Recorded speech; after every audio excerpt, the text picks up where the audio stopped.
Okay, at this time, I'm going to go over the purpose of this meeting. This is a Tuesday morning Bonner County Commissioners business meeting.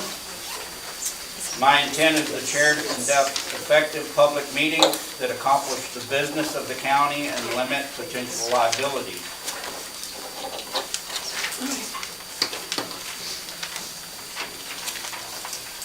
We are not required by law to allow comment or discussion in our Tuesday morning business meetings. However, the previous board thought that it was best if we hear from the public because we work for you. If at any time it gets out of hand, I'll close all public comment. Any derogatory and innuendos, personal attacks, or anything that's considered aggressive, you won't get a warning. You'll be asked to leave. If you don't leave, then Sandpoint Police will explain to you over at one of the sheriff's facilities what that actually means. So we're not going to have the meeting hijacked anymore. I'm going to allow 12 minutes total public comment. And so if 4 or 5 of y'all are on the same page, decide which person is going to speak for y'all so that we can move orderly. We don't have a lot of repetition. And so at this time, I will entertain a motion to adopt the order of the agenda. You want to get your minutes first? Mr. Chairman, I would like to amend the order of the agenda to strike 2 items that I put forth under BOCC, Luke Ahmet 3 and 4. And so that people understand why we have a meeting this afternoon that is an open session with the Director of Planning, and I think that I need to not get out over my skis and follow the process if that is my expectation of others. So I would like to amend the order of the agenda to strike items 3 and 4 from BOCC Luke Ahmet and to adopt the remainder of the agenda. I second the motion. All right.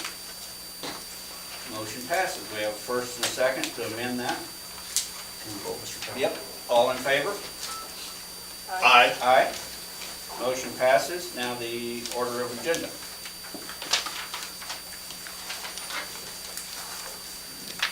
No. You did the amendment. Now we have to do the agenda. Thank you, Mr. Chairman. I move to adopt the order of the agenda. I second the motion. All right. We got a first and a second to adopt the order of the agenda. All in favor? Aye. Aye. Motion passes. District 2 Commissioner report. All right, so first we have a follow-up. So some community members expressed interest in the occupancy notification that results in planning entering the home post the occupancy notice. Legal is still reviewing that. It is on their radar, and we'll hopefully get an answer on their legal review of that process from planning. The AG has agreed that they would come in April, but I did send a request to see if we can't do open meeting training earlier than April so that we can resolve some of the issues that we have with open meeting.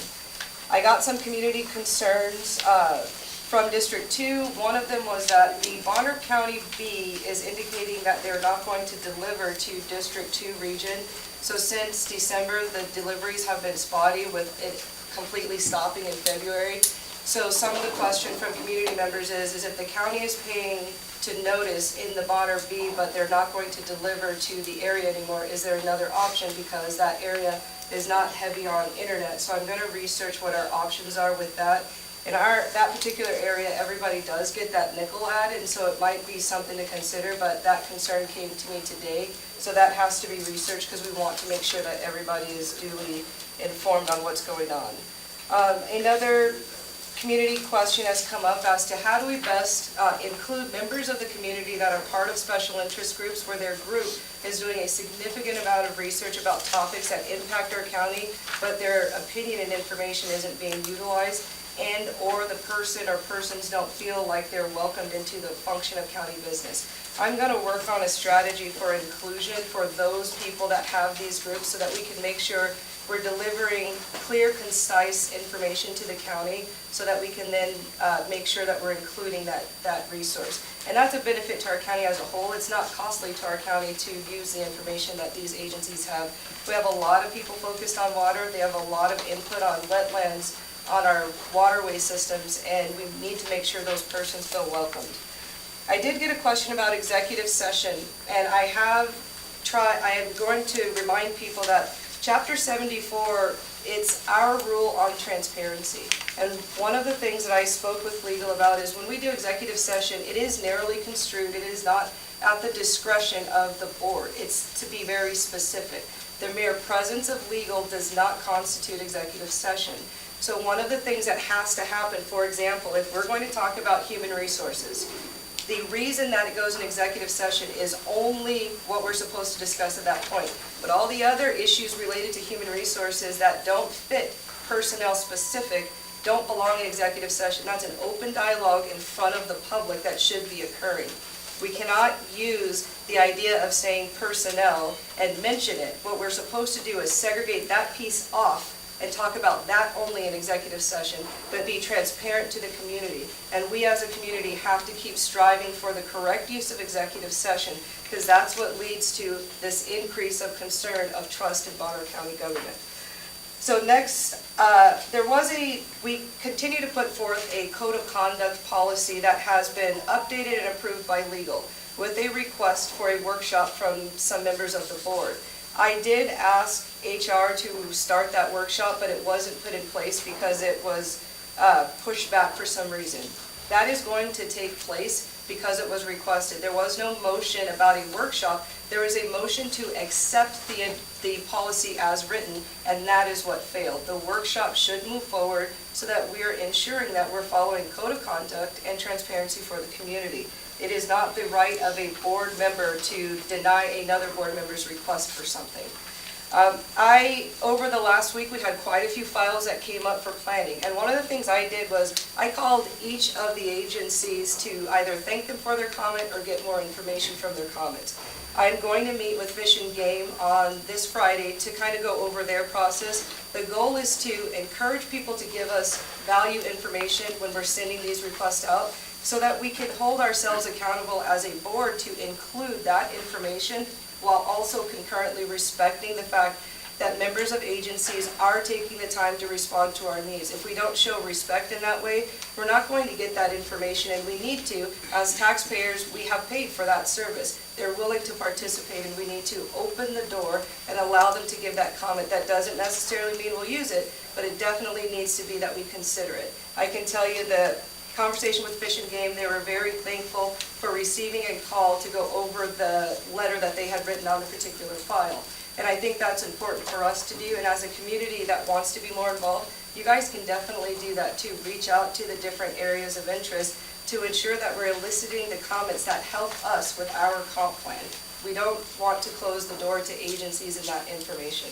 And so that's what I'm hoping to get on the agenda next week, is a better process, as well as I am going to put the request in that we set our agenda openly so that we can ensure that everybody knows what's happening, to include my continued request that executive session provides a better description of what we're doing. Because in the Rule 74-206, it clearly states that if you discuss something that is not on the executive session title, in that executive session, it's a violation of the open meeting law. And so we don't want to do that. And the only way you have that checks and balances is if you offer something a little bit more than HR executive session personnel. And so I have to go back to a community concern that we keep seeing HR as an executive session item with no clear understanding. I'm aware that members of the community are feeling like there is a feeling from the board to get rid of human resources. We don't want to create a negative atmosphere, and that will also be easily remedied by explaining what this executive session for HR is and how we set the agenda items, because I will be honest, I have no idea what that item is for. It's not explained in that line, and I'm not aware of it either. So I'm not part of that process, so I can't give an educated response. I am going to allow HR to give a comment on something that's also being discussed throughout the county about a lock. So can you give that comment, Cindy? Yes. So Commissioner Williams had requested a lock for her door, and it is, for the purpose of that, it's due to a medical condition that obviously is confidential, and that was the purpose of the lock. She did purchase her own lock to use, but that didn't work, I guess, for facilities.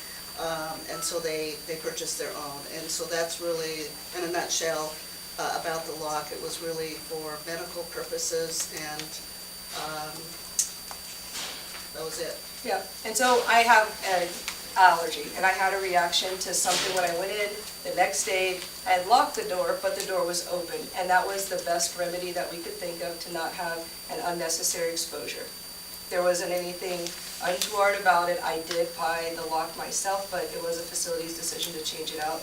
This has been gossip throughout the county, and hopefully it puts it to bed that it wasn't an unreasonable request on my part. And that is all I have for you. Commissioner Roman. Thank you, Mr. Chairman. So today, we got a report that inflation rose 0.5% in January, so we are at an increase of 6.4% from last year. What does that have to do with the Bonner County Commissioners? Well, as part of our duties under Idaho Code, we're tasked with providing certain services to our county. And that requires funds. And those funds come from my neighbors. So, how we pay for things is always one of the main concerns, because what accompanies is the understanding that government does not generate revenue unto itself. The way that revenue is generated through government is that we go out with our hands out and we say, we want roads, we want police, we want fire protection, and it has to be paid for by someone, and that's the taxpayer, and I'm very aware of that. As I brought forth in my last meeting, my priorities will be public safety and infrastructure. And Attorney General Labrador has made some statements, and I am very appreciative of his focus on public safety, especially in regards to children. And here's what he had to say on last week, and I think it's important for all of us to recognize, and I do keep this in my mind. Idaho is facing an abhorrent attack on our children. As the internet has become more pervasive, predators have found a new and easier way to target our kids. And we are doing everything we can to stop this from happening in Idaho. Despite our office's best efforts, we cannot do this alone, and we need local law enforcement's help. I know our men and women in uniform share my dedication to protecting Idaho's children, and I look forward to us taking coordinated action to stop this threat. For my first week in office, I said, we will focus the people's resources on prosecuting child exploiters and other serious criminals. And I plan to deliver on that promise. I feel it's our duty as Bonner County Commissioners to do everything we can to assist the Attorney General in protecting our children. In addition to that, I drove out to check out a sinkhole. It was actually one of the highlights of my week last week. As I was driving out there, lo and behold, there's a school bus driving across those roads. So not only do we have to protect our school children from predators, we also have a duty to provide them safe transport on our roads, and that is a responsibility. That will be a focus of this commissioner and hopefully of this board. Yesterday I was able to go and visit our Justice Services building and just get a brief understanding of what they do over there. That is a great building. But more importantly, I think that it's a testament to thoughtful planning. That building was not just designed for the needs of today, but it was also designed for the needs of tomorrow, with an understanding that our youth are in great struggle for whatever reason, and it's our duty to do our best to support them. There is my comments for today. Thank you, Mr. Chairman. At this time, I will open it to public comment, and I will remind you that we are all adults, and so let's do our best to behave like adults. And so at this time, I will take public comment. Kathy? Where do you want me to stand? Right there's fine. Okay? State your name for the record. Yes. Kathy Rose from Samuels. Good morning, Commissioners. Good morning. Happy St. Valentine's Day. I work during the day. I had to take today off to come here to speak for my public comment. I watch during the live YouTube for the last couple of weeks. But I felt compelled to take today off and come and speak to my elected representatives. I will exercise my right to criticize and express my grievances. I knew there would be tension on this new board, but I never thought it would be such blatant disrespect. Disrespect among yourselves and disrespect for the people who elected you. Bonner County residents want more transparency. We're tired of the past practices, the backroom dealings, the habitual use of legal opinion as a veil. I'll remind you Excuse to me. mind your accusations. I'm not, this is my Okay. time to speak. Your time is granted by the chair, and only This by the is chair. public comment, and I have 3 minutes to speak. You have whatever I give you.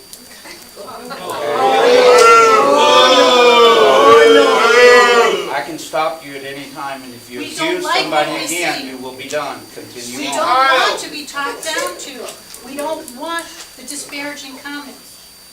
You're in a position where every decision you make, you're gonna make some people happy, and some people upset.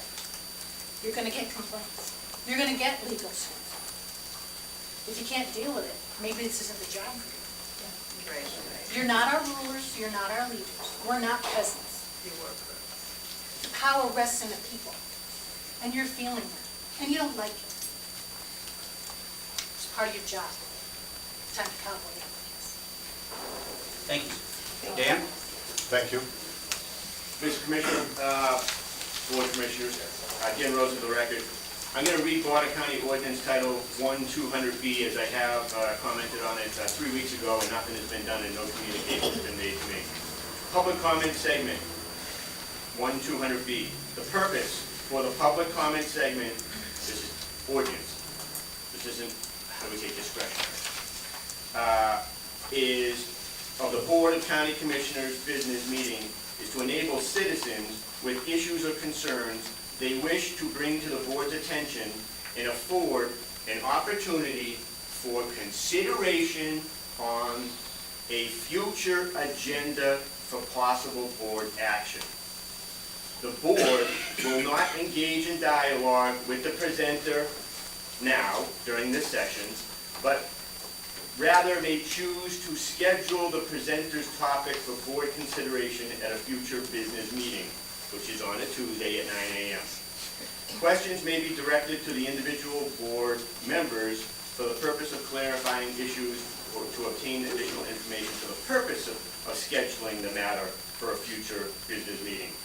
However, no action will be taken on this issue or concern brought to the board's attention during this session right now. The chair will not entertain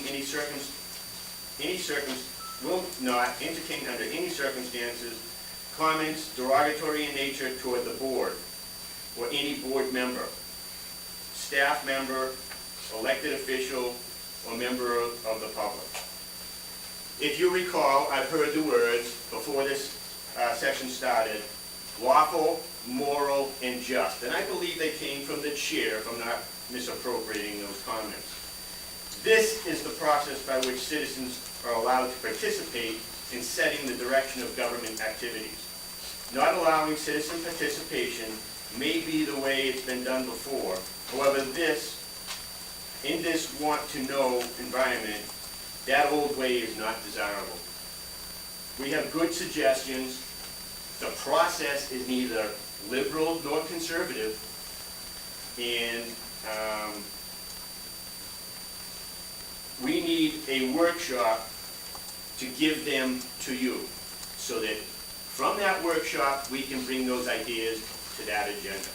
And on that note, I would like to request my copy of everything sitting in front of each one of you as public record at the beginning of the meeting. And I wish to stop the meeting now. I wish to make those documents available to anybody who wants them by a hand raised, because that is a violation of open meeting law. And with that, I will conclude my comment. And I'm Thank you, waiting Mr. for my Rhodes. doc- Next. and I'm waiting for my documents. I believe you know how to file for a public records request. You go through the process. Unless my attorney advises me we don't have to do the process, we're gonna continue the process. I'll consult the Attorney General, thank you. Thank you. You may.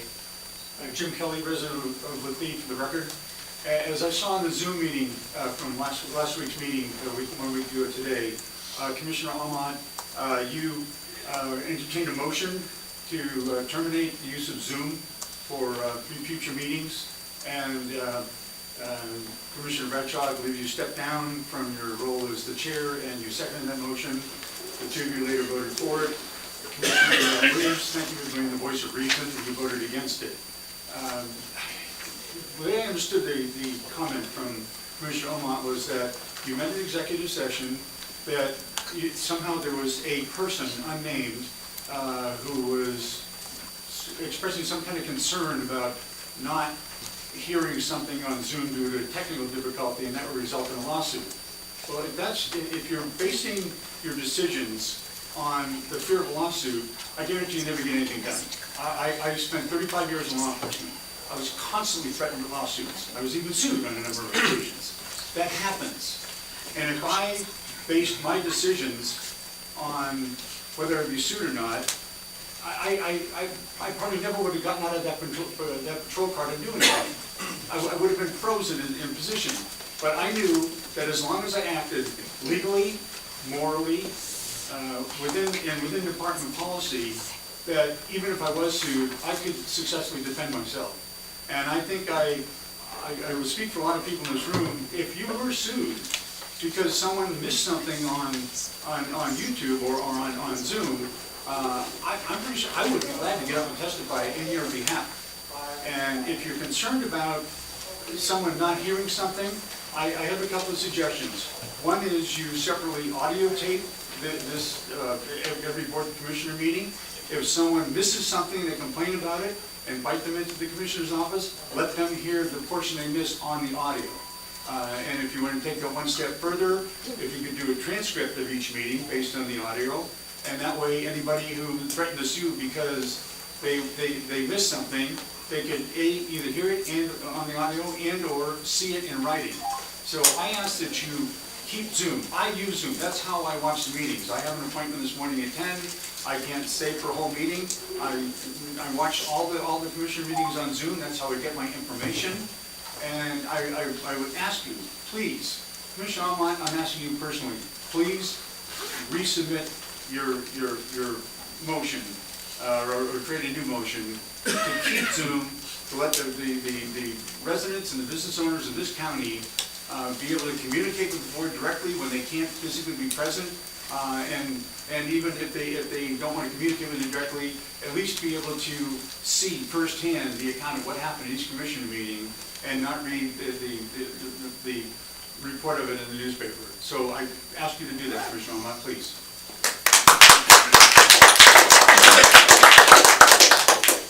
Thank you for your service, and they are recorded, and there is transcript on the website that's available. We will continue to live stream, we just are not having the interaction on Zoom, because that's where I'm unfortunate, Commissioner. that's where the legal process Mr. Rose had brought up, that for some reason somebody can't interact and we gave them permission to do it, then it voids the whole meeting, and that would make us go through the whole process again. And if somebody doesn't hear good on that one, then you may be all year trying to get that one Tuesday morning business meeting done. So that's the reason that we're not going to have the interaction on the Zoom. We will have the interaction here, but not on the Zoom. The planning hearings will still be Zoomed and interactions there, but not on the Tuesday morning business meeting. I respectfully disagree. You've already spoken, Mr. Rose. Chair recognizes the lady in the purple. State your name for the record. My name is Lilian Beltran. First of all, I'm so thankful as an immigrant to live in this country where the freedom of speech is the flag. And I think that that freedom of speech should be used to say even dumb things or even things that others don't want to hear. But we have the right, and we have to respect it whether we like it or not. and we shouldn't be disrespectful to the people who work for us, who work with us, and that we work for. So being said that, I'm so glad that Mr. Omar touched the subject of the budget, of the money that we need. And as being part of the people, there's this urge that since McDonald's was here arbitrarily and unilaterally, excuse my English, he decided to raise the money that the commissioners make. And he said that if it was needed to take money from other parts to pay for what he was making, it was worth it, because he said, you want a businessman, you pay for that. Well, but that time I tried to tell him he was not a businessman, that I didn't hire him as a businessman. I hired him to represent me. So we think, other people think that it's a lot of money what the commissioners make. And if we need to more budget for education for our kids, that is the most important thing, maybe it will be taken in consideration to reduce the amount of money that we spend on the commissioners to give it to the kids, because they are our future, they are what we needed the most. And as a commissioners, you represent us, and I think it would be fair that you receive the same amount of money that is representative for what the people make. So back then, he was talking about $80,000, $100,000 a year, and I told him, no one does that here. We don't do that here. So I'm still not sure how much money you make, but I think that it should be representative. If the people make an average of $50,000, $60,000, that's how much the commissioners should get, and we can use that money on our kids. Because as Omar said, our kids are what we needed the most. Thank you. Thank you. Thank you, and thank you for your service to the school children. Next. Sheriff Wheeler. Yeah, good morning. Sheriff Darrell Wheeler for the record. I just want to echo the prayer that was made this morning by the pastor. I think that right now there's a fork in the road, and we can go either continue the way that we've been going, or we can change. And as an elected official, I would just want to tell you that I have been embarrassed of the lack of decorum that has happened in the meeting, especially against our commissioner in District 2. And I pray that there is going to be a real change and professionalism, and the code of conduct is followed by all of us in the county, including the commissioners, and that Commissioner Williams has shown the respect because she is an elected officer, and I believe that there's that belief in the county. So I thank you, and just ask that God's prayer, or that prayer this morning is answered, and that there's a big change.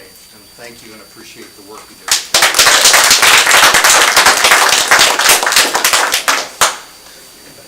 Mr. Bowman. Dave Bowman for the record. July 5th last year, the BOCC passed a resolution to create a personnel policy prohibiting employees from bringing pets into the county buildings or vehicles beginning on August 1st. Nobody will accept responsibility for it, but somehow or other that personnel policy, which was strictly for personnel, got expanded to all persons entering county buildings, and signs were posted at the doors. They're still there. All persons except one planning commissioner who's brought her dog to every planning commission meeting she's attended in this building since then. Rules for thee, not for me. So I asked the planning director why no one ever stopped that practice. He said he was told by a commissioner last year to stand down and let it go. He wouldn't name that commissioner, but I think we all know who that would have been. When I inquired with risk management about how personnel policy was being applied to all building visitors, I was simply referred, again, back to the personnel policy. Eventually, I was referred to the county attorney, who actually should have advised the BOCC and risk management of their error when the signs went up, but didn't. And finally, County Prosecutor Lewis Marshall confirmed what I already knew, but nobody would say, that the policy does not apply to anyone who is not an employee. So, we're a commissioner. You have two lawful options, and they're both very simple. You pass a motion creating a policy forbidding pets in the county building, in which case it must apply to all persons equally, even friends of commissioners. Or remove the signs and stay with the current personnel policy, which applies only to employees and no one else. Either way, the signs should come down today and not go back until or unless you create a policy correctly. And it's important to know, I want to make this clear, the core issue here isn't just about bringing your dog, it's about rules for thee and not for me. And just sloppy policymaking. That's all I have, thank you. Okay, at this time I'll close public comment. We've went 3 minutes longer than I gave, and we will move on to the next item. Emergency management, Bob Howard. I'll close for public comment. Jennifer, I'm sorry. Chairman, I represent a lot of citizens in this community. It's the Idaho Conservation League, and I request 30 seconds. You got it. Thank you. Good morning, Chairman Bradshaw, Commissioners Ahmed and Williams. Thank you for the opportunity to comment.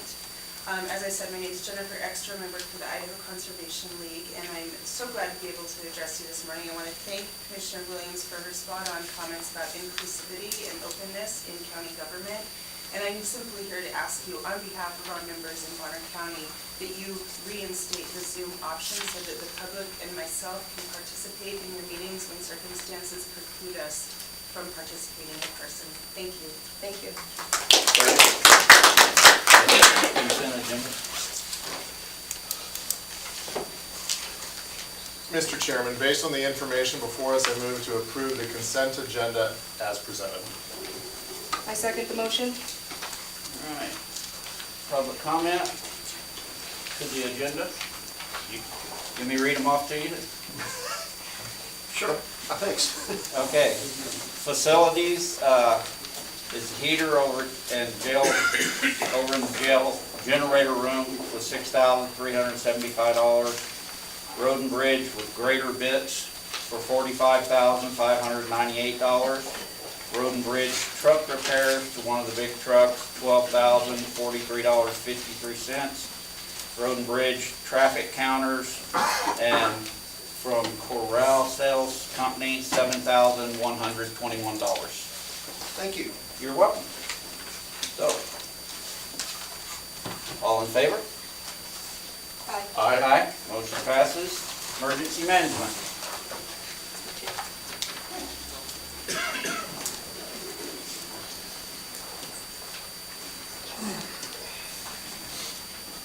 Nick Zoller, Fire Mitigation Program Manager for Bonner County.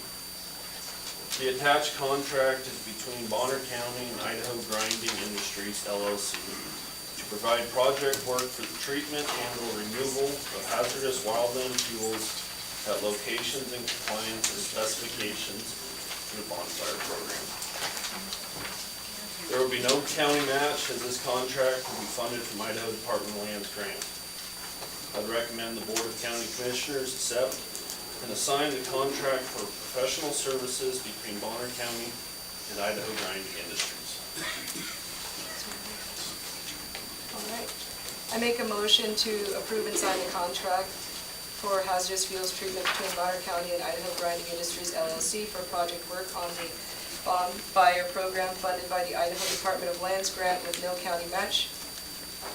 I would second the motion, Mr. Chairman. All right, we have first and second to approve the project work through Grinding Industries LLC. All in favor? Public comment, sir? Public comment, you want to grind it? Yeah. Idaho Grinding LLC, have they in the past done this, part of work for the hazardous fuels? Not for the bonfire program. This contract is simply for me to solicit bids to that private contractor. Thank you. Any other comments? Okay, all in favor? Aye. Aye, motion passes. Next item. Next item, item 2, the attached contract is between Bonner County and Mountain View Forestry to provide project work for the treatment and/or removal of hazardous wildland fuels at locations in compliance with specifications of the bonfire program. There will be no county match as this contract is also funded through an Idaho Department of Lands grant. I would recommend the Board of County Commissioners accept and sign the contract for professional services between Bonner County and Mountain View Forestry. Mr. Chairman, based on the information before us, I move to approve and sign the contract for hazardous fuels treatment between Bonner County and Mountain View Forestry for project work on the bonfire program funded by an Idaho Department of Lands grant with no county match. I second the motion. Public comment? Same question. Same answer, yeah, it's just to solicit bids. in this It's contract. just an exclusive bid? No, No, to solicit. solicit bids to this private contractor. To allow them the So, opportunity. just so I understand, you're soliciting bid to one single contractor? No, they will be added to my list of contractors. Thank you. You bet. Any others? All in favor? Aye. Aye, motion passes. Thank you, Nick. Solid waste?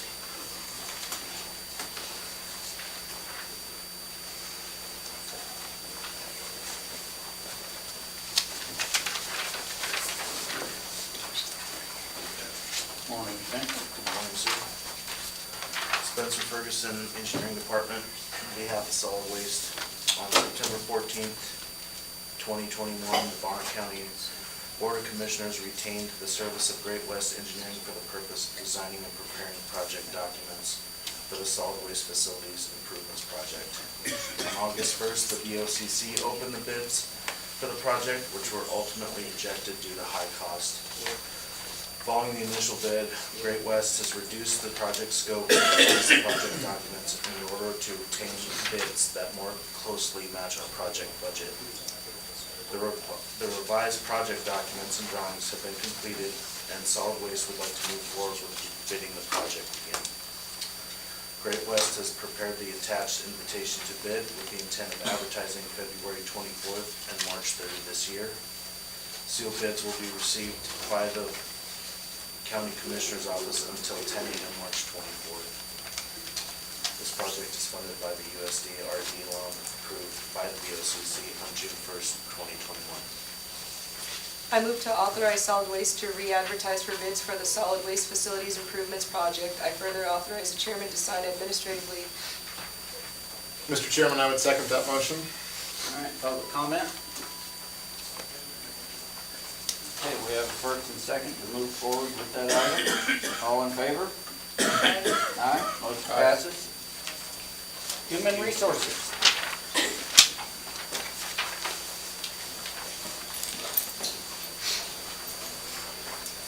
Good morning, Commissioners. Cindy Baker for the record. We have one item for today, and that's a request to recruit for the equipment operator one for Road and Bridge. Can't hear. That's it.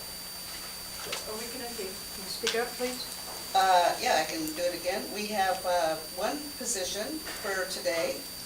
It's Road and Bridge Heavy Equipment Operator, one.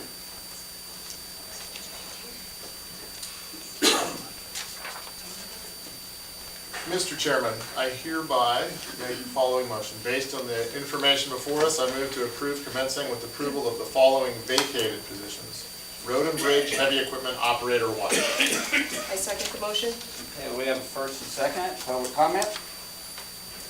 You're fine.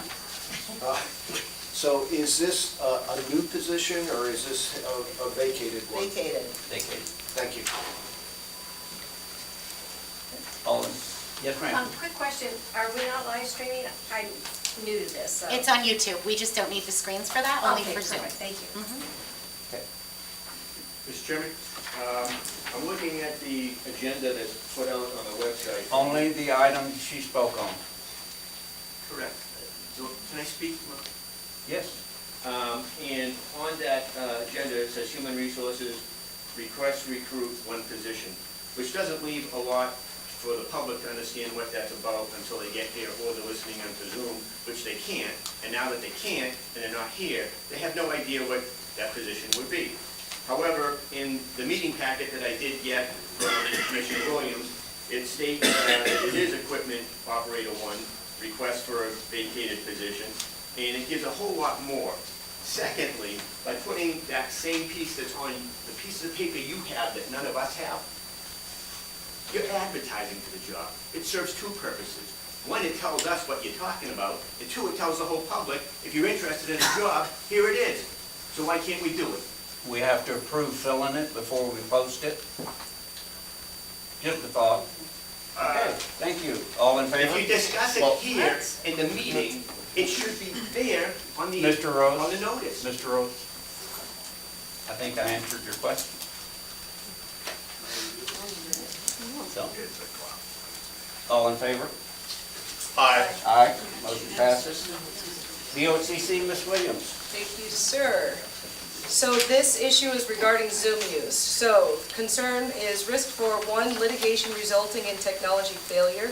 2, the requirement to redo any meetings wherein a technology mishap occurs. 3, a notation by the Idaho Association of Counties identified a risk related to technology failure and a risk for the need to re-agendize the item. So those were the 3 issues with using Zoom. So I'm going to give a brief history. History, 1, Bonner County has 0 litigation suits filed resulting from a Zoom technology failure. 2, Bonner County has redone a total of 0 hearings since allowing the public access to county business via Zoom over the past 2 years approximately. 3, Bonner County employees continue to have a need for Zoom. For example, planning and zoning uses Zoom to present to the board. Recommendations from Commissioner Williams. So I recommended that we review a disclaimer, for which I wrote the disclaimer and sent it for legal for review. So I'm going to read you the disclaimer and the legal response that I received. Disclaimer.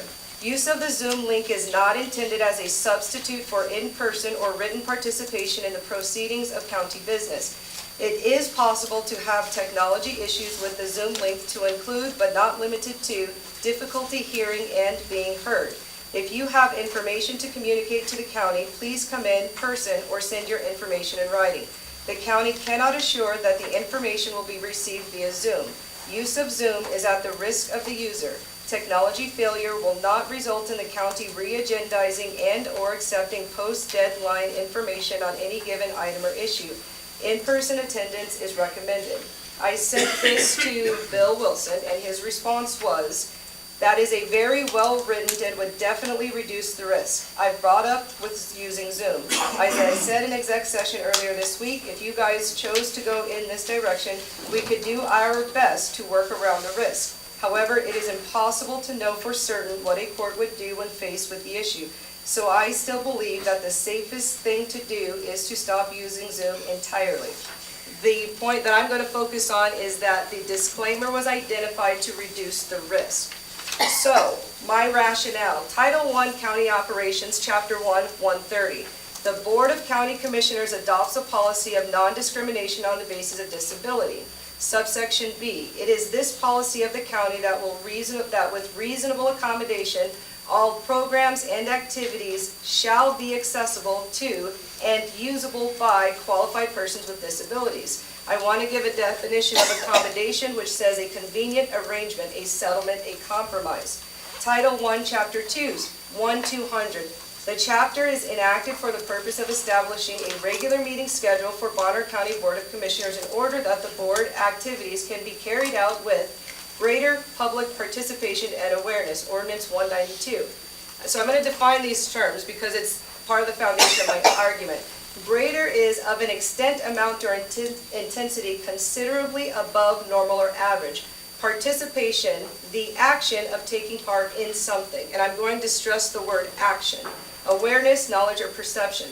As a public entity, we will never be able to remove all the risk. However, we must use risk mitigation tools and strategies whenever possible to reduce the risks associated with decisions. Idaho Association of Counties has identified a risk associated with the use of Zoom. Above is a disclaimer that, based on the opinion from legal, does in fact reduce the risks associated with using Zoom. It clearly states that the use of Zoom is at the risk of the user and that Zoom is not a replacement for in-person or written participation in a given activity. The argument to discontinue Zoom solely based on an inherent risk that exists with a public entity is a specious argument.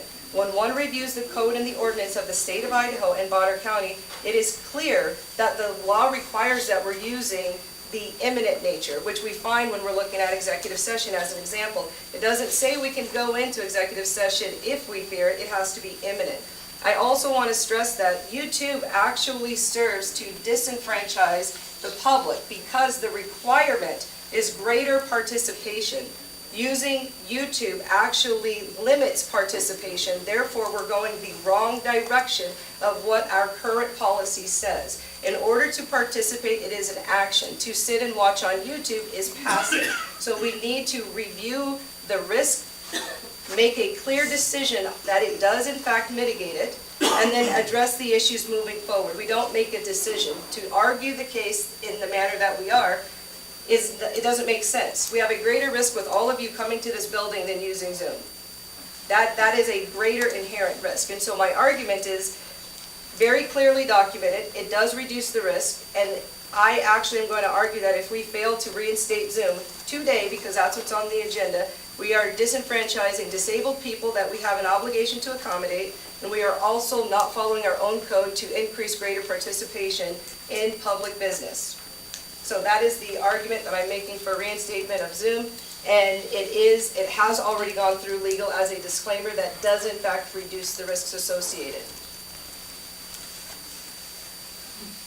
So I move that we accept the disclaimer and reinstate Zoom today. Do we have a second? Mr. Chairman, I'd like to amend the motion. I would amend the motion to table until I hear directly from our legal counsel. I just told you. I appreciate that, Commissioner Williams. I would restate it. I would amend the motion and table this until I hear from our legal counsel. That is Will you the accept me amendment. emailing you his document? That, before we can amend it, we have to hear the motion that was presented. Yes, Mr. Chairman. Do we want to amend your motion, Ms. Williams? No. Is there a second? Item dies. At this time, I will make a comment, and it may help clear up some stuff, okay? We had classes on this 2 weeks ago. Y'all paid for us to be trained on these things. This is a business meeting, not a public interaction, let's have a conversation meeting. We do not have to allow public comment. It's not required by state law. It is a business meeting, and yes, we are businessmen. You hired us to handle the county business. Okay. You're commissioners. Nobody has a given right to comment during the business meeting because it is business. This has been granted by the previous board so that we could interact. And it's kind of like a forestry service road where it's open to everybody. It's our land. We pay for it. But because a couple of bad actors with motorcycles go in and tear up the hillsides, the Forestry Service closes the roads because of some bad actors, and everybody pays the price. I would hope that that never occurs in our business meeting, and we continue to allow public comment. But the public comments will stay on track with the items. They won't get no rabbit trails, no accusations, no derogatory, but things that are productive and positive. And I'd like to see that continue, but by no means do we have to continue that. Mr. So, Chairman? by law, we do not have to grant that. But I think it's unanimous with the three of us that we would like to continue that. Mr. Am I Chairman? correct in that assumption? Mr. Chairman, I have a request. Yes, ma'am? Can we take a 5-minute break for Commissioner Ahmad to review the email from Bill Wilson and Roll Time so that we can make a decision on this item for the public? No, that, we're already past that motion, so Mr. Chairman. no more public No public comment. comment on that issue? We're going on to the next item. As an ADA person, I urge you to reconsider very, very cautiously the decisions you're making. ADA and religion are the two strongest fundamental challenges you will lose in a courtroom. And if you all agree to the decision to bring Zoom back up with the protections, especially the ones Jim Kelly mentioned, you are covered. A complete board vote that's unanimous with consideration from legal almost absolves you. If you're considering me as the litigious person that made a comment relative to Zoom, you're highly misplaced, because I have not filed a lawsuit in a single courtroom in this Nobody county. said you did? Or this state. Okay, Mr. Rose, But I'm just you telling will you. control yourself. I'm very well controlled, even though I'm, how do we say, a little frustrated with this activity at the front. Thank I'm you. still in control, and I'm trying to give you constructive advice, but you don't want to listen. That's on you. Yeah, I think that listening goes both ways, Mr. Rose, but thank you. Is there no public comment on that issue? Mr. Chairman, I would call for the order of the day, Mr. Chairman, to return us to the agenda so that we can continue the work of Bonner County. Yes, we went. Mr. Okay. Chairman, you didn't allow the community public comment on the issue of Zoom. Are you Well, denying the that? motion died, so you never got a The second. amendment died. There was no question about the original motion. Just so you understand what you didn't do She right. made the motion, there was no second. The Therefore, amendment was up. therefore, There the was no subject second to is the dead amendment. at You go that back to the point, motion. and there is no more public We didn't say no comment. second. Mr. Rose, you may leave. Now, Oh, yeah, now. okay. Bye-bye. Bye-bye.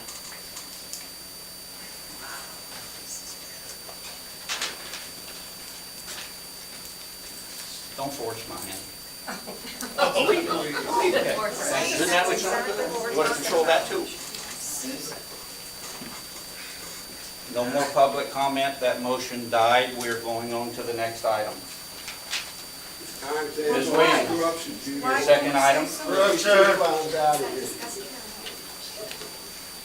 Ms. Williams, your next item, please. My next item was that the board consider whether or not, if we're not going to recombine planning and zoning, if there was some opportunity to move the number of people on zoning into the planning box, because we are not actively using zoning because we've hired a hearing examiner. The issue that I have currently is that in our planning commission, what we're supposed to be doing is being inclusive of the community. But we have set up a system that actually has removed the participation number of community because we don't have zoning issues. And so I wanted to have a discussion of, is there an option that allows us to allow for more members? Because Bonner County as a whole has had a problem in the past of not having volunteers. That is not our problem today. We actually have a lot of people that are wanting to volunteer with our comp plan. Our planning department has used a system from the prior board, but my request to recombine it to allow for more participation was denied or failed last week. My request is there an option to add more members on the planning side and reduce zoning side so that we can have more people from our community? We have backgrounds in planning, we have backgrounds in natural resources, and we're not using those people. And I would like to see how we can be more inclusive in this role. If we don't have more involvement, we are going to continue to argue over our comp plan. And I'm trying to find a way to pull more people to the table of planning and zoning versus excluding, because the sound of doors slamming on the community is resounding throughout this county. So I don't know the answer, but that's the discussion, is can we do something? Because we're using the same people that have value, but we're not allowing new people to be part of what's happening. And we know that the educated person of 10 years ago, it's not the same education as the person that's graduating today. So we need to fill our board with more people. So that's my request to discuss. Mr. Chair? Commissioner Williams, can I ask you a couple questions? Is there a number you'd like to, I'm open to the conversation, to be quite frank. What size do you want to, both commissions, one commission? How many seats? I mean, I don't know. This is first, it's not on the agenda? I mean, what are The we? maximum number of people that we can have participate is what we should be shooting for. That is what is transparency. We have people in a holding box to participate, and if you're agreeable to that, then whatever the maximum is, that's the number we should shoot for, and that will help us make this plan better. And we should be picking people with varying backgrounds, not just people that have already been in this system, but we have a lot of valuable people. For example, Jennifer comes up with, she's representing a whole group of people with legs. Why not invite people like that on these boards. So whatever the maximum is, if it could be shifted, then it should be shifted.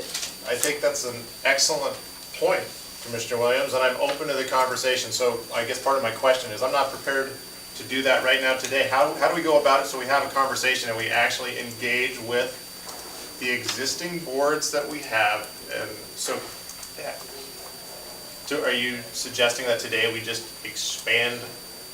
I'm saying you have the discussion in the forum that we have here to have it. That's what Yeah. this is. So we can have that discussion, and we do have someone who is the director of the planning and zoning department here that can offer some guidance. And it doesn't, you can make a decision that says, we want to expand it to the maximum number possible, and then we're going to move over, put it on the agenda item, and say what the maximum number is later.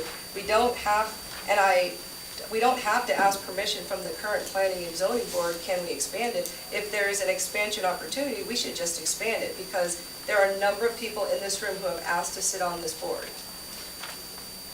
Commissioner Williams, when we attended the IAC conference in Boise and we attended the board training, one of the things that Jim McNall, who was the governmental ICRIM trainer for 30 years, said is boards specifically are one of the easiest areas to get into lawsuits. And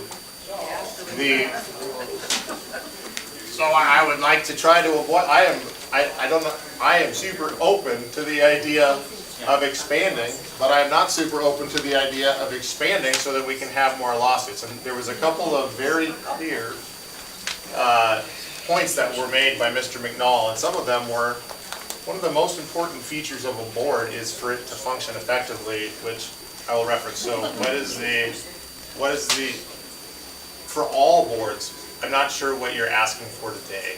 I think it would be best served to maybe do a workshop with the current two boards and the commissioners and look at the process, look at some of the problems with the larger board. When you get a larger board, when you have bad weather or for whatever reason, having a quorum where you can continue and have the meeting becomes more of an issue. And so, Actually, that's the opposite. If you have more people, then you will increase your opportunity of having a quorum. well, If you no, have that's fewer- actually not the case, but I think it'd be better served if we did it in a workshop with them to find out what has traditionally worked best. That would be my recommendation. So how do we as a board communicate that we are going to encourage greater public participation in local government, which is what our goal is as a county? That's what we're supposed to be doing.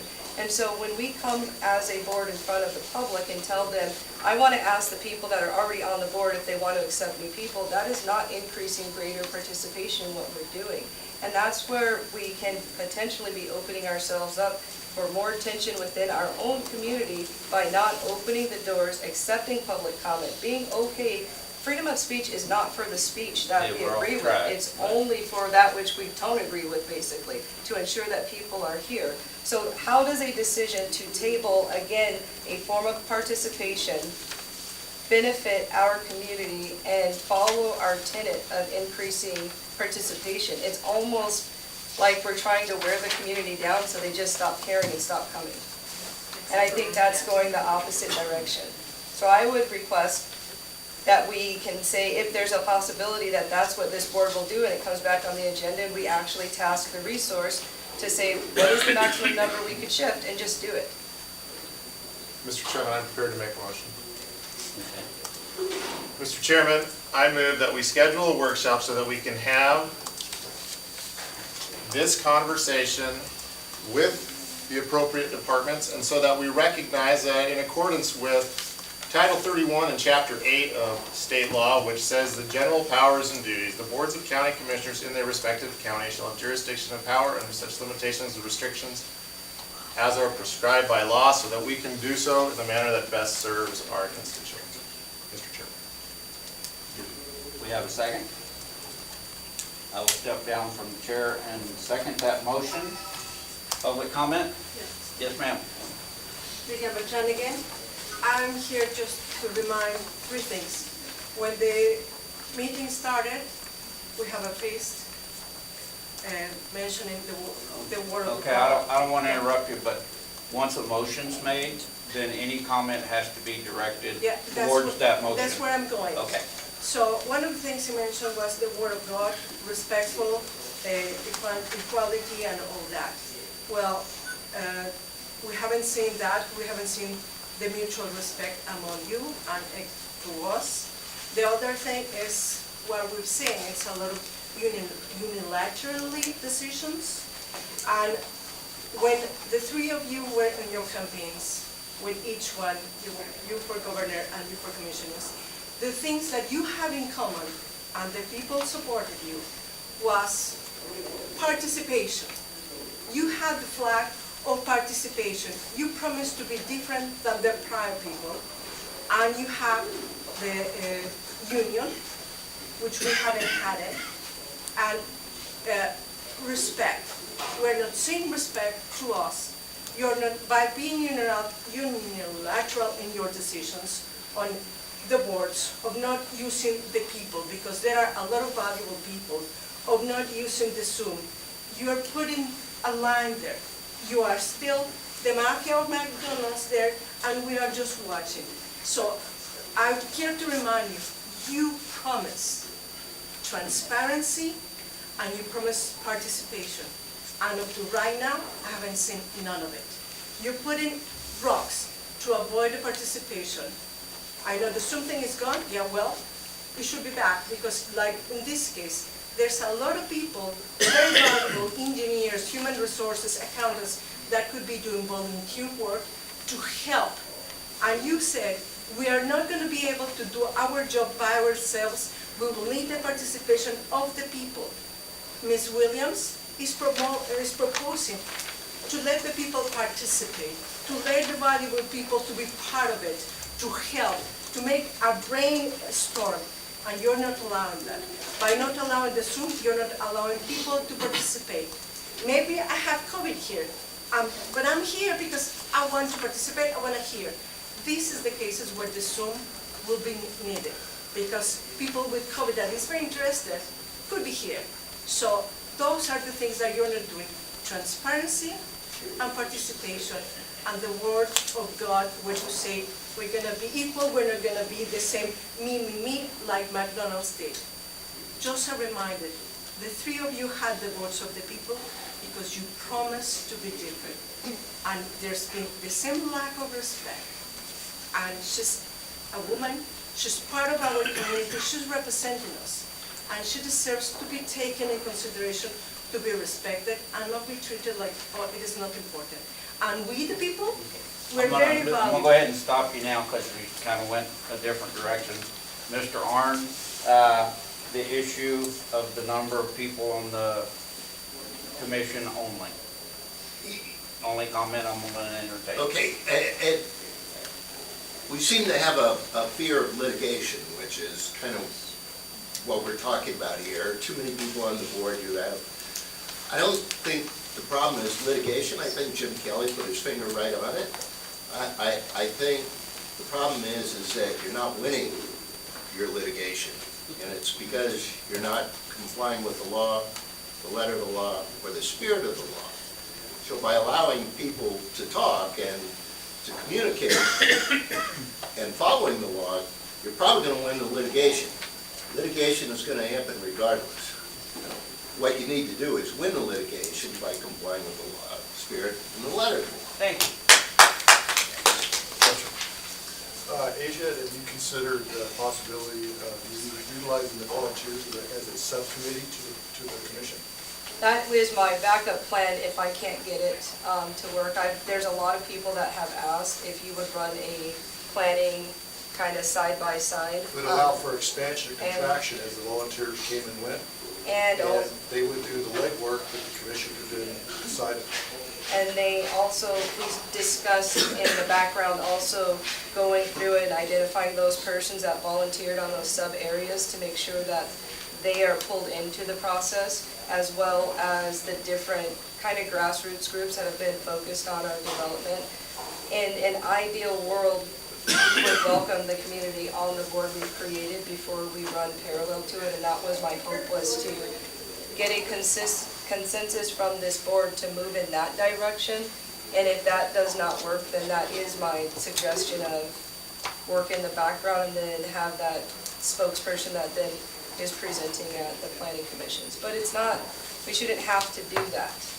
We should make an adjustment. Well, a subcommittee wouldn't work in the background, it would be a subset of the planning commission. Right. So it would be kind of like a formal group that could do the legwork that the planning commission. Mr. Chairman, point of order. Yeah, I'm gonna bring us back to the point of question. And so, at this time, the board will discuss, and then we have A motion on the floor. We have a motion on the floor. Is there a second? I stepped down from the chair and seconded it. All in favor? Roll call. Commissioner Ahmet, Yes. Commissioner Bradshaw, Yes. Commissioner Williams. No. Okay, on to the next item. All right. First, Sheriff Wheeler, did you have a question? No, I'm just gonna say that law is codified in chapter 67 and 6504. The maximum and minimum amount of planning and zoning is minimum is 3 and the maximum is 12 Yeah. by state law. Thank you. Just to clarify that. Thank you, Sheriff. Because I did attend that commissioners meeting and heard Jim McNall, so Yeah. I was there. Okay, Commissioner Ahmed. Mr. Chairman, so, as has become apparent, we have public participation, and thank you everybody for coming. Here you are. And I think last night I attended the Fair Board meeting. I've been to planning and zoning meetings. I've been attending Bonner County Commissioner Board meetings. And what is apparent to me is that we have room to improve in how we are operating as boards and commissions. And to go back to my point that I bring forward, I think that we need to look at our processes, and we need to have uniform processes as much as possible, not only for those of us as members, but also for those volunteers that we have asked to step forward into a difficult job, which occasionally there may be members of the public who might be frustrated with the actions that are taken. They might be very engaged because they might have decades of experience working with these issues. It even goes to the point where there is generations of people that have walked this ground and have made these points. And so what I would like to advocate today and have a discussion about is to set forth a training program so that we can get not just the Board of County Commissioners, but the Fair Board and the Planning and Zoning Board operating in a manner that serves the public, as I believe is our duty. And as such, I have talked with Mauricio Cardona from Davalier Law to create a program so that we can be more professional and serve the public better. With that, I would turn it over to Mauricio to have a conversation with us. Actually, I have a question, Mr. Chairman. Yes. Do we have on the agenda a presentation from a third-party law firm? For the discussion decision item. Is it on, do we have a presentation? I mean, we have to, when you, it Well, is we'll go back- within, We'll it go is. back to a point of order, and do you have a comment that you could add Well, to I'd like to this finish what I was discussion? gonna say, because you did recognize me, and I did follow that procedure. In terms of when you're gonna talk about board training, it's disingenuous if you circumvent what our money has already paid for, which is our county prosecutor, and this continues to happen in this county. I don't agree with a third-party attorney presenting and being contracted based on your statement to develop some type of training when our money paid for our prosecutor's office to do that. And so this is an inappropriate item that, when I saw it, I didn't know what you were referencing, but the fact that you've already reached out to a third-party attorney, how did you make the decision to hire somebody? You contracted him and he, I don't believe that decision's been made. what he just said is that he worked with Davalier to develop a training program. Did I hear that wrong, or is that a? I believe Yes, he he did it spoke for free. with him, he didn't, yeah, Mr. Chairman, if I may, you may. I believe that I have no authority to enter under a contract without any type of board action. I have spoken with our prosecuting attorney, and I brought forward this idea before I mentioned it, with the specific reason being, I would like our prosecuting attorney to focus on prosecuting criminals. I have focused, as I have made in my statement, multiple times, and that will remain my focus. And to be quite honest, the allegations that I have made any type of behavior where I broke my oath, well, that has yet to happen, and I don't think it will. Yes, I had a conversation with Mr. Cardona, and I have agendized it. I have spoken with our prosecuting attorney. It is on our agenda, and I would actually like for our agenda to continue as presented, and for Mr. Cardona to present the information to the board, so hopefully we can make a decision. And then as a board, we will see if in a republic, we get a majority to agree or disagree, because I believe that's how the process works. I believe you're circumventing other elected officials, which is diametrically opposed to your specious argument of bringing everybody together. So sheriff, he's an elected official, I'm an elected official, treasurer's an elected official. So if you truly want cohesion amongst the board, this wouldn't be an impromptu presentation from a third-party attorney. And I will note that more than once you said, my agenda, I. This is a board. It is three of us, and the interest is not in I. My job is to represent the people, which is to represent what they want to see. How can you possibly put your ideology of board training before their request for inclusion, transparency, and communication amongst this board?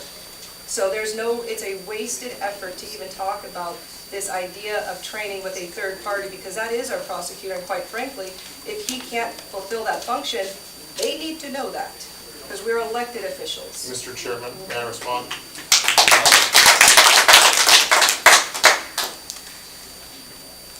The Board of County Commissioners makes votes, and I am keen to avoid open meeting law violations.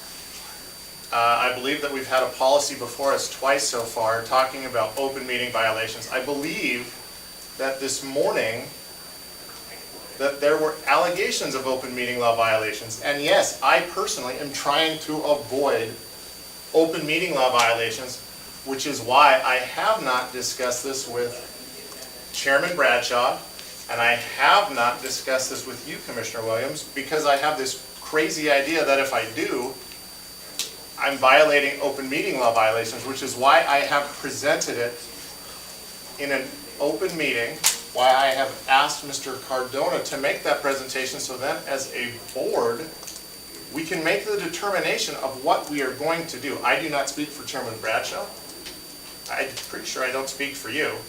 And I have one vote. So what I would like is for Mr. Cardona to present his information to the board. We consider it as a body, and we make a determination of whether or not we decide if we think that is good for the county. Okay, did you invite all the board members from these respective boards and all the elected officials to hear his presentation? Are they here? If the Board of Commissioners was to decide Because to we can adopt that require- training, then we would bring in all the board You're members. saying the board can But until tell the then- sheriff what his training schedule is? Okay, Ms. Williams, we're going back to the point of question. Mr. Chairman, could we have Mr. Cardona present what he's developed? Mr. Cardona, you have a comment. Thank you. Mauricio Cardona, President of Sandpoint. So to answer the question, we have not built anything to develop the proposal.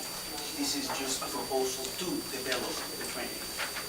What we are proposing is to design and provide a training program that enables Bonner County public boards to conduct effective public meetings. Speak up a little bit, please. Yes. to design and provide a training program. Sorry. Oh, I didn't. Let's start over. To design and provide a training program that enables Bonner County public boards to conduct effective public meetings and limit potential liabilities. The program we are proposing will be based on the current version of the county ordinances under Title I, County Operations, Chapter 2, Board of County Commissioners meetings. We will also be using some basic Robert's Rules of Order.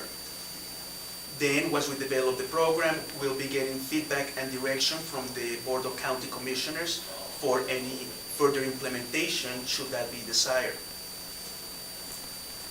In the initial phase, we will evaluate the law and how the meetings have been conducted and how to make things more accessible. There will be an outline of the rules for public meetings created.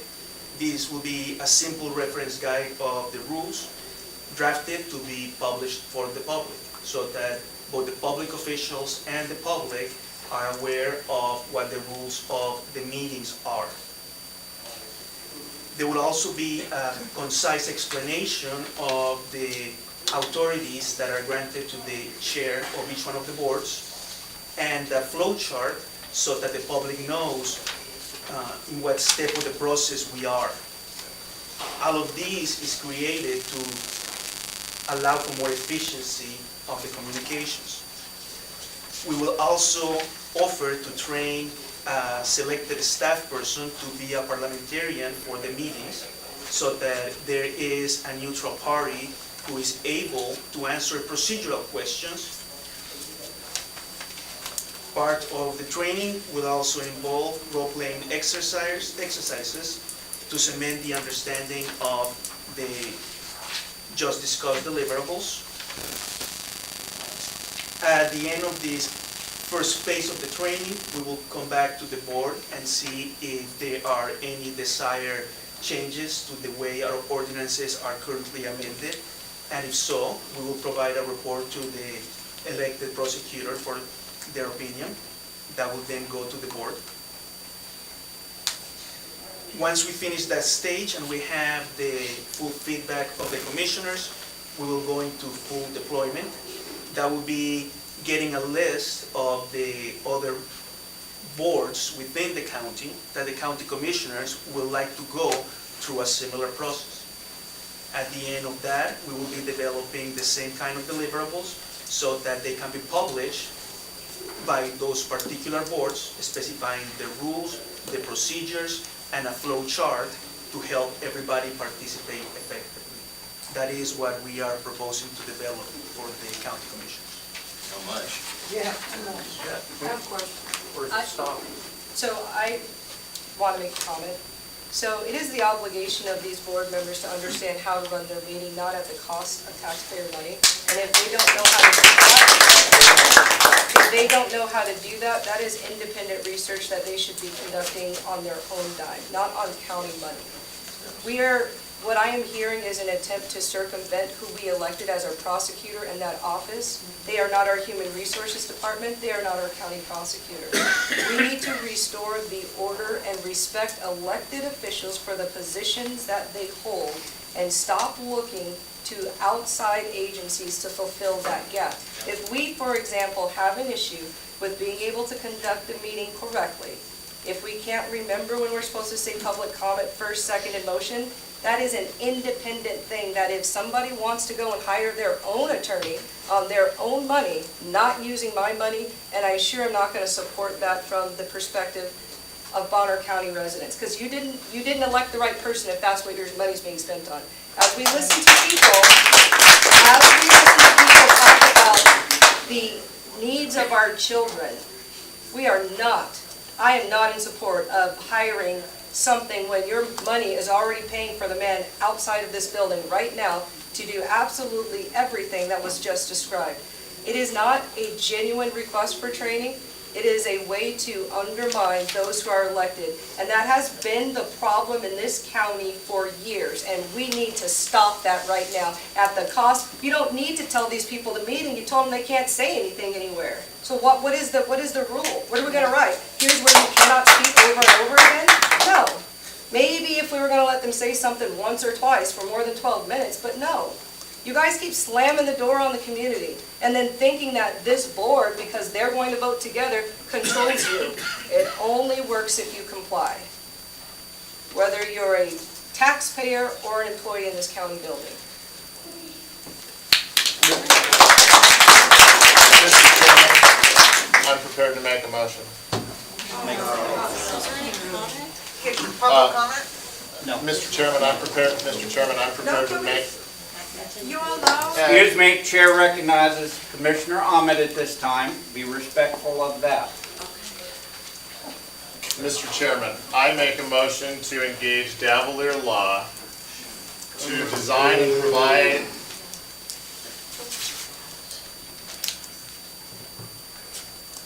Mr. Chairman, again, I make a motion to engage Davalier Law in the designing and provision of a training program that enables Bonner County public boards to conduct effective public meetings and to limit public liabilities and to create a contract and send it to legal for review.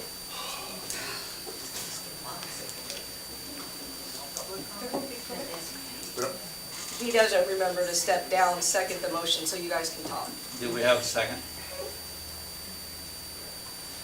Okay, I will at this time step down from the chair and make a second. And the reason I'm going to make that second is because we would not be having this discussion. I will clear this room in a heartbeat. In a heartbeat, I will clear this room. Okay? We will follow order. No ifs, ands, or buts.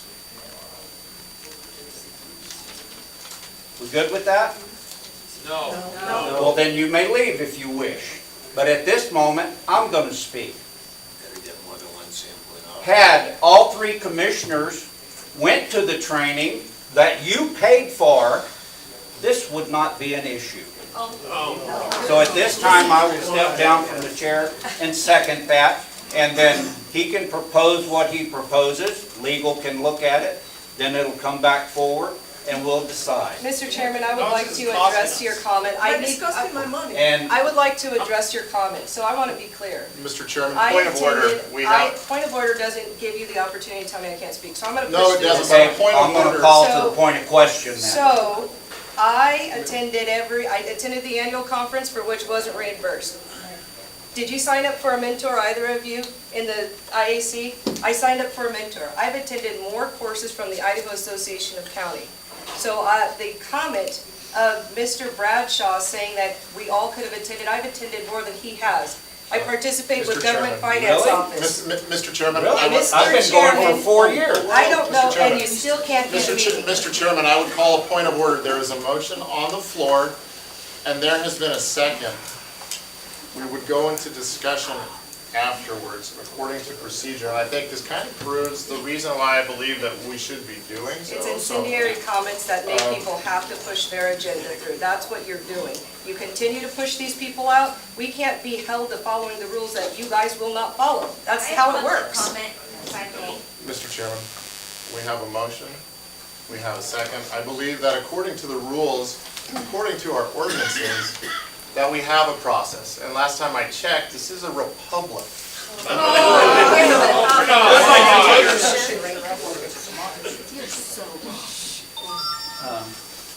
Yes, ma'am. We'll go into public comment. Thank you, Chairman Bradshaw, Commissioner Ott, and Williams. I have a comment, and I think it's going to be to the contrary of what everybody's actually thinking. I also attended the Fair Board meeting, and most of you probably knew that we don't have a fair manager. It's a tragedy in our community, and that Fair Board is trying to run and produce our fair this year, kind of at scratching their chin, for lack of a better word. And I don't think people realize that some of these boards are volunteers. And they're not getting paid the big bucks, as was referenced about some of our elected officials.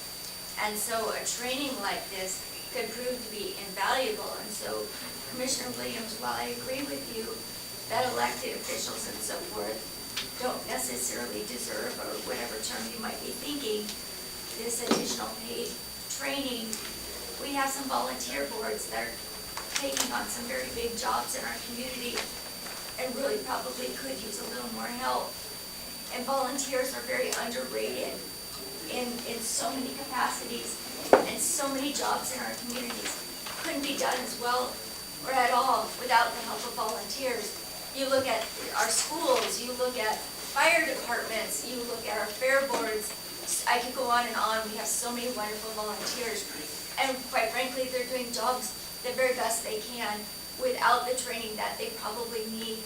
And I would use the word deserve. So I, as a citizen, although I do believe that, we have responsibilities to get ourselves trained in a lot of ways, I know if I was taking on a huge duty like that myself, I would sure appreciate the training that is being sought here, and I have no idea the price tag, so I'm not gonna say I would vote in favor of it or not.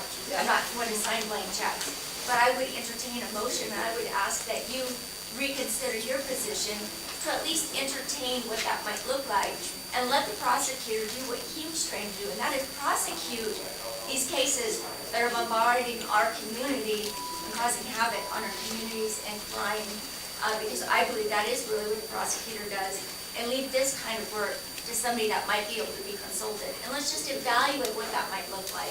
Thank you for allowing me to speak. Thank you. Ms. Arndt? Yes, I listened to his presentation and it all sounded good and like maybe it was needed, but why can't our own county council take care of that and fill in the gaps where they're needed, especially because money is at such a important concern? Sounds like that's why we have legal counsel, not just the prosecutor, but all the other attorneys as well.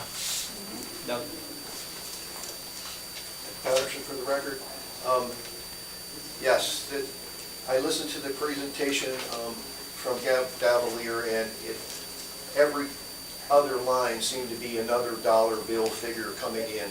So I would suggest that if we're going to hire them, that the people that are looking to have them do this, rather than getting volunteers from the community, I would mention that some of the ex-county commissioners are statewide recognized experts on parliamentary procedure, and would probably volunteer to help you if you need it. So if you're going to hire these people, it ought to come out of your own private pockets. Yeah, Sherry DeValley for the record. I have two comments, whatever. The first is, it is my understanding that Bill Wilson is already a civil attorney being paid by the county. He is not a criminal attorney. He does not go prosecute criminals. He works for the Board of Commissioners. And he is working with the Fair Board as well. And the Fair Board. The other is, I'd like to know if Davalier Law Group got paid for their presentation. No. Or if they're working for free. He said no. Okay, well, I didn't catch that, and that's why I wanted to be clear that you didn't get paid for all of your presentation. Not for the design of the proposal, ma'am, no. Okay. Yeah, Rick Gray for the record. This is, in my mind, a tax. It's an additional cost for the public to endure. It's sort of open-ended. How much is this going to cost? And I consider it a tax because it's unnecessary wasted expense. And just like the open meeting, the Zoom meeting things, in my mind, that's a tax on me also. I have to pay for very expensive diesel fuel to drive for an hour and a half to come to these meetings. And if I don't come to these meetings, if I'm, can't afford it, say for example, then the people that will attend these meetings will be the local people from the city of Sandpoint. That's partisan, quite frankly. That forces a large majority of one party into these meetings and excludes and makes it difficult in a partisan manner against those of us that live out in the outskirts. That's all I got to say. Mr. Bowman? All right, Dave Bowman for the record. This is a solution in search of a problem. Yeah. you have an open meetings guide that's put out by the state attorney general, and it is written in plain English. Anybody with a high school education, or probably less than that, can read it and know, you all should know, if you haven't read that, you should. Everybody in this room should read it, it's an easy read, and it will tell you how to guide yourself in these meetings. And in addition, the county prosecutor, while the title is prosecutor, is charged by state statute to defend the county and work with the county in civil matters. They probably should give it a different name than prosecutor, but that's his job. So the last thing this county needs is further transfer of money from the county coffers that are already short to the Davalier Law Firm.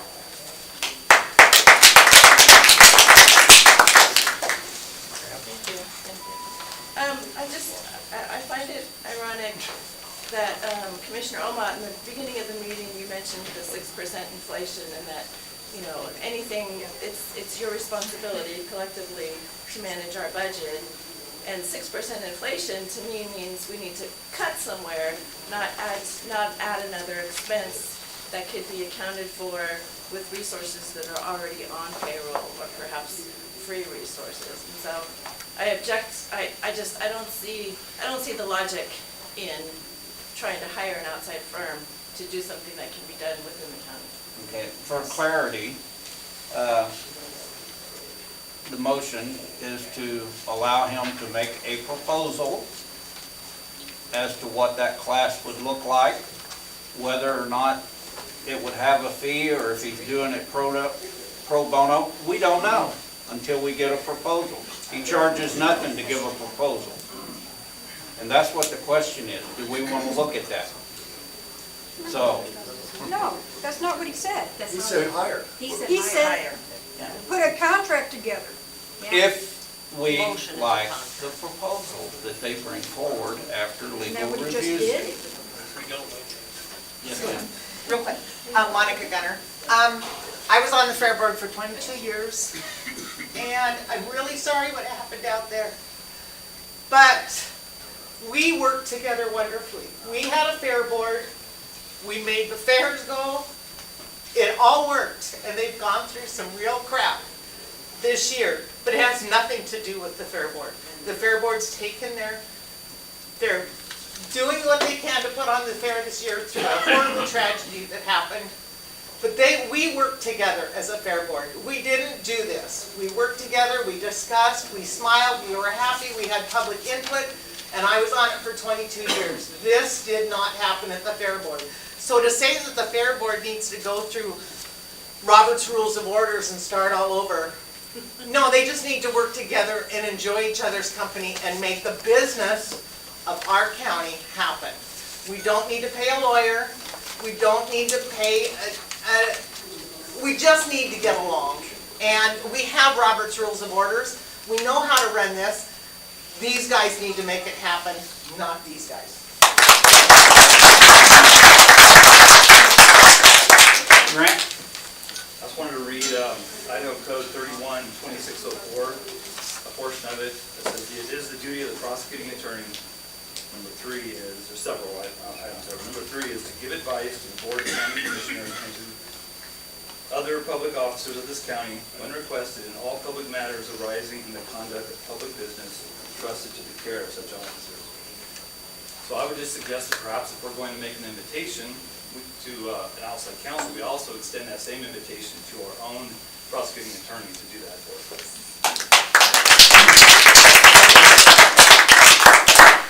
Mr. Chairman, I would call the question. We have a variety of meetings to include with, I can speak for myself, with a lawyer in regards to a lawsuit that is currently in place today, which I was not quite a party to, but I have now been drawn into it, as well as a matter of a number of executive sessions, so that we can move forward with the business of the county, Mr. Chairman. Yeah, and I think we know where everybody stands on it at this moment, so I'll allow one more comment, lady in the plaid shirt. Sue Boucher, Bonner County resident. Haven't seen you guys in a while because we've been busy. I do want to stress one thing to all the commissioners concerning this issue and many others. when you are looking for outside anything, what is disturbing me the most is the fact that you are only looking in one direction. If we need some legal counsel or if we need some representation that ours can't provide, either we can hire some more people in that office or we can put out a bid. I'm personally tired of not using the bidding system, and this goes for other issues within, where are the bids? That's the only. Thank you. So, we will move forward to the next item. Mr. Chairman, we have a motion on the floor. If we could vote on my motion, which was to engage, to be clear, to engage Davalier Law, yes, in the construction, to design and provide a training program that enables Bonner County Public Boards to conduct effective public meetings and limit potential liabilities. And people, just so you know, the reason I'm trying to make it clear is because we have a clerk who has to create minutes so that these records are known, so that we can comply with open meeting law. And I believe that you had seconded the motion, Mr. Chairman. And at this time, I'll call for a vote. Commissioner Bradshaw, Aye. Commissioner Ahmet, Aye. Commissioner Williams. No. Okay, next item. All right. You just save our money? We're on to the next item. Thank you. Mr. Chairman, as I have two items about, so this one I have regarding the organization of Bonner County Business Meeting, and that's this meeting. In conversation with one of our staff members, his father used to be the county attorney, he mentioned that executive session used to be held in the beginning of the meeting, and I have spoken with the prosecutor's staff, and they were open to this. And the reason why I would bring this to the board's attention for a decision is if we were to have the executive session at 9 a.m., and if we were to hold this part of the meeting at 10, the discussions that happened in executive session, we could bring to people's, we could be asked by the public, so we could answer those questions, and we aren't asking people to get up and leave other than the beginning. So what would happen, it would be, there would be a call to order, and then we would immediately go into executive session. And then I'm giving a general assessment, we would go into that, and then at 10, we would have the members of the public come in, and we would be able to present to the members and answer their questions, and we would address some of those issues. So moving executive session to the beginning of the meeting. I spoke with the prosecutor and Mr. Wilson, and they were amenable to this. And if it took more than 10 a.m. so that we can actually honor the public's time, and we needed to an executive session afterwards, then we would have to adjust as necessary. So I wanted to see what the board thought of this plan, if that's something that we should do. I personally am in support of it. The prosecutor was in support of it. So I wanted to bring it to Commissioner Williams and yourself as a discussion item to see if we could try to provide greater clarity to the public about what we're doing.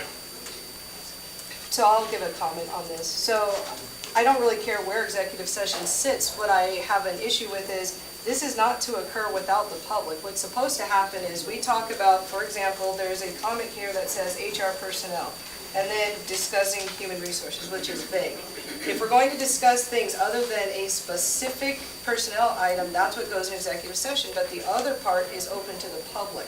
And so we don't have executive session and then tell you what we did. We're supposed to pop in and pop out regardless of where it actually sits on the actual agenda. They will have to come and go because we should be encouraging them to stick around for executive session. If there was an agenda item discussion, I would recommend that we guarantee that we are going to have a set amount of time. 12 minutes is not reasonable when this number of people are coming to not be able to give real public comment. When they only get 3 minutes, you're saying you're stopping it at 12, and we have a significant number of people that are being pushed into coming into the building because we're not doing Zoom. So if we're going to adjust the agenda, I say we give the community guaranteed time to speak on each item and public comment. But executive session, they're going to have to come and go regardless of where it sits.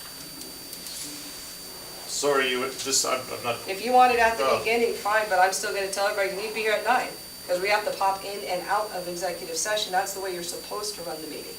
I took the And that's class the on way that we one. do. We do go in and out for each individual item. Mr. Chairman, I'm just curious what your thoughts are.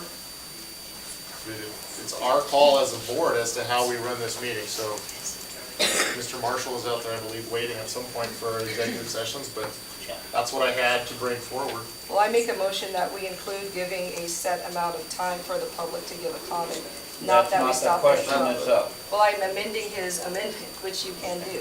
He has an amendment to move executive session, and I'm asking for an amendment similarly to what he did on mine. So I'm asking, as we amend the agenda, that we actually give public comment its due time, not 12 minutes. That would be up to the chairman when the chairman is chairman, okay? So that's where that will go. So, and I am perfectly okay with going back to more public comment once this meeting runs smoothly. But until it runs smoothly, that's where we're gonna be at.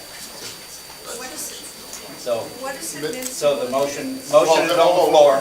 There's, Mr. Chairman, just for clarity, I don't know what the motion is. I mean, I was starting with the discussion, which is, it's not about the order of the agenda. There is nothing on my agenda item about that. It is regarding the organization of the Bonner County Business Meeting, and what I brought forward Was a possibility. was whether or not we want to move executive session to the front of the meeting.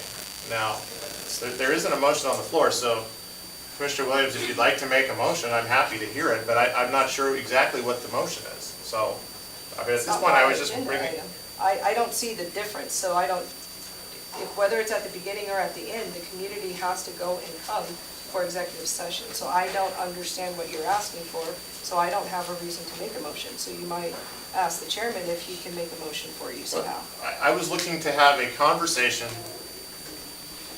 in open meeting so that we are not violating open meeting law, and we can have a discussion on how to best serve the public. And that, But I did answer. What I said was executive session, what you said, the reason to move it is because the community has to come and go. And I'm saying the community has to come and go because it's executive session. So if you're wanting to slide executive session to the beginning of the agenda, it doesn't do anything different other than move it. They still have to get up and leave, because you enter executive session and you come out and you discuss, and then if it's a decision item, you do the decision item in public. We'll So- be here at 9, I think, is I mean, what you're yeah, thinking because- we're here at 9. No, you have to, because if He's we're going, thinking we're not here, he does his thing and comes back. and that's why my That's where I think statement you're- was, you don't get, that's not what executive session is. You don't go, you just don't show up, you come at 9. Nothing actually should change. Mr. Chairman, there's no motion. I'm happy to move on for the purpose of the business meeting to number We are on 5. to the last item, number 5. And I have number 5 listed, Mr. Chairman. Actually, and I agree with Mr. Rose. I think that we can do better in regards to our agenda items. And I've asked Mr. Storms to possibly reference, it's a big question. Does our website provide a good public interface? Personally, I don't think it does, but and what I would like to see is a calendar of meetings so we have a much more friendly user interface for the public, and we could have these agenda items attached, I believe, if we have the appropriate website. I am not a tech guru, so I've asked Mr. Storms to be able to reference what he believes is what best serves our website. Good morning, everyone. Thank you for your grace and your patience. I'm not the best public speaker, but we've had a lot of, we like to call it low-hanging fruit here in the county. So we've been working on a lot of different projects, improvements, network systems, all that stuff. The website is a priority, I agree. We in the past have tried to manage it as best we can. I agree with Commissioner Ahmed. I think all 3 commissioners are right. We need to get more information out there. We are information technology. We need to get information out to everybody, our end users and the public. We are looking into other options, so we are looking to reach out to other counties, see how they manage their websites, see how that looks. Kootenai County being one of them. The way it currently works, our website can handle the needs of what the commissioners want to request and what the public deserves. It's a little cumbersome to manage. So we could look for improvements. We will be looking at other cost options. So, other counties' needs don't necessarily mean that it's going to be the best fit for Bonner County, but we're going to do our due diligence in making sure we implement something that's right, something that's sustainable, and something that will fit everybody's needs. So, Mr. Storms, just so I'm quick, does the website we have, is it functioning well? It functions. It functions. Okay. Are there better products out there that could provide the? Yes, sir, there are better. All right, so. Yeah, and this is something he's been working on for a while. This came up sometime back. At least an evaluation, yes, with the new commission that came in, we are aware that it's a need for the county. So, do you have anything, Commissioner Williams? Nope, I think everybody, this is an easy So, one. this is, just for the this is only a discussion item for it's up to the chairman, but I think with the chairman's permission, what I would like to do is direct Mr. Storms to get some more information and come back and present to the board in an open session, like what we can do better. Can I give an idea? It's just an idea. I would ask that we do a workshop with the community because they're the ones that are interfacing with the website, and they would have very reasonable input to give of what they'd like to see before you start looking to third parties, because that's who the website belongs to. And that's one of the things that he's been working on. It came up some time back. It wasn't as user-friendly as we'd like it to be, so that's why and the county website is not like the local hardware store website or something. You got the sheriff's office, you got the court system, all of that is in there, so there's just a whole bucket full of little things that a normal business website does not have to deal with, so it's a little more challenging for him. Yeah. Can I? Yes, ma'am. In that matter, I'm a business owner, so we are always trying to see how we can help the community and write off that from our taxes, like a donation.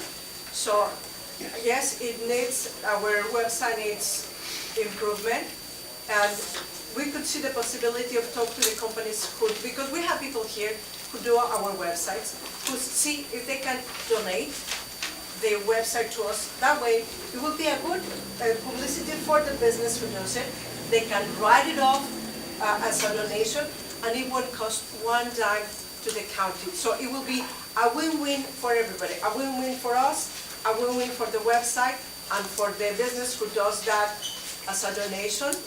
It will be great because it won't cost anyone, and the business can reduce that from taxes. Thank you. And when you look at outside companies coming in to look at our website, you got to take in consideration, you got the sheriff's office, you got the court system, you got the prosecutor's office, and there's just a whole lot of that website that they're never going to have access to.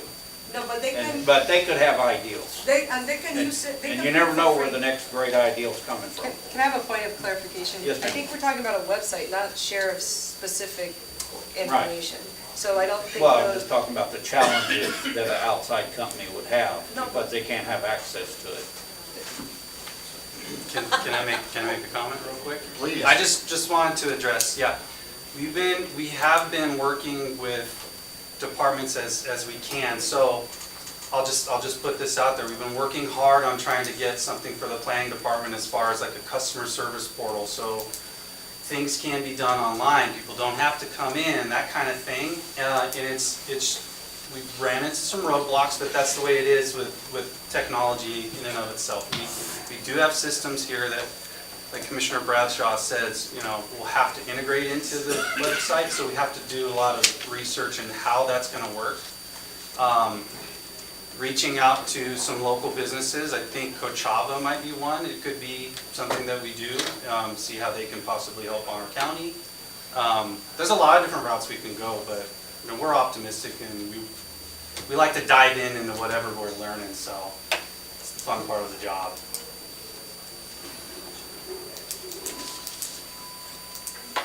Jennifer?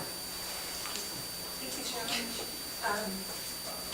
Jennifer Ekstrom, for the record, I want to thank Commissioner Omat for bringing this issue forward. I think there's a lot of room for improvement, and I'm super grateful for this topic to be discussed.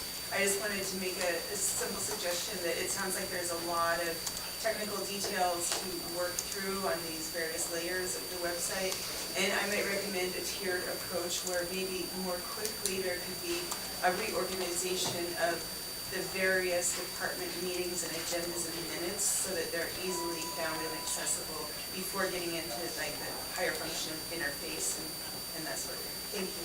Yeah. And this is not a decision item, this is just a discussion item, ways we can make it more user-friendly, I think. Mr. Chairman, she had her hand up a couple times, I think she Yes, came ma'am. up. I just had a question for Mr. Scott. Jacob. Jacob. Yes. Yes, Are ma'am. you well-funded? I mean, are we, I don't know So- technology, but is Bonner County, So- changes all the time. It does, yes, ma'am. Are you situated to? So I stepped in basically at the end of last fiscal year, and it's been quite a task to kind of look and see. IT in general is a cost, right? You know, we don't make money, but what we do is we help provide the best support that we can and service we can for our end users and obviously the public, you all. I haven't been able to find, and this is something that I've taken notes today. I haven't been able to find what Bonner County pays for our web services currently. So that's on my agenda, personal agenda. Once I take a look at that, I'll have to see. I think reducing cost is always the best option. But a reduction in cost when it comes to IT doesn't necessarily mean that you're going to get the best product. So yeah, we got a lot of work to do. The website it's not an easy task. You know, we can make do with what we currently have for sure. And Commissioner Ahmet has reached out. I've even talked with Commissioner Williams about certain ways that we can go about procedurally and making changes and that kind of stuff. So we will look to add.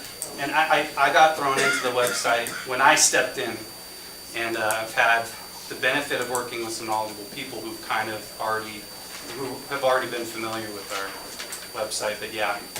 God bless you. Yeah, thank you. Last question. Brett Rouse, for the record, everything, all the comments I'm hearing, both from up there and back behind me, we need a workshop. That's my comment.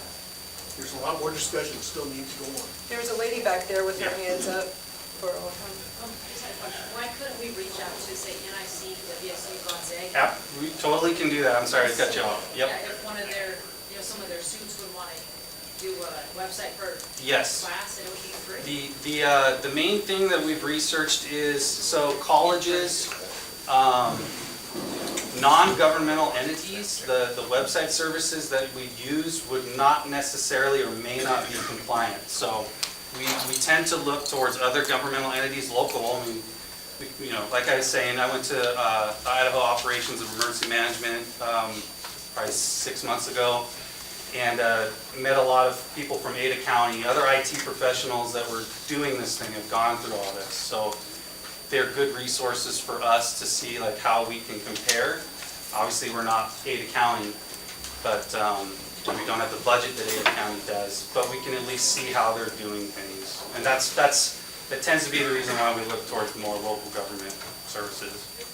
Mr. Chairman, if I may, I would like to return to the order of the day so that we can get to the business meetings and to continue, Mr. Chairman. So this was the last item, and yeah, customer service. Yes, sir. It's quite a challenge from your part. Doing the best I said. But he's Doing been the best we working on can. it for a year now, and he's Yes, still working hard. We are aware audio Yeah. and video are an issue. So, at that, it is 10:56, and I will adjourn this meeting. Look, can we recess? We have executive sessions. Recess? Yeah. What do we need, 10 minutes to get up there? Whatever you'd like to do. If you want Last to move. 10-minute recess and then go into executive session upstairs. Well, we'll have to, Mr. Chairman, we have to reopen the meeting and do so. Would you like me to make a motion here to do so, Mr. Chairman? But there's a question here, you're saying if they leave, you're saying that they're not, They could, executive you pop in and out of, so Right. you're giving an impression that you're going upstairs. when We they're- are going upstairs for the executive session, yes, ma'am. so, Mr. Chairman, just a point of clarification, please. You mentioned the zoning. What we need to do is have a motion to go into executive session. So,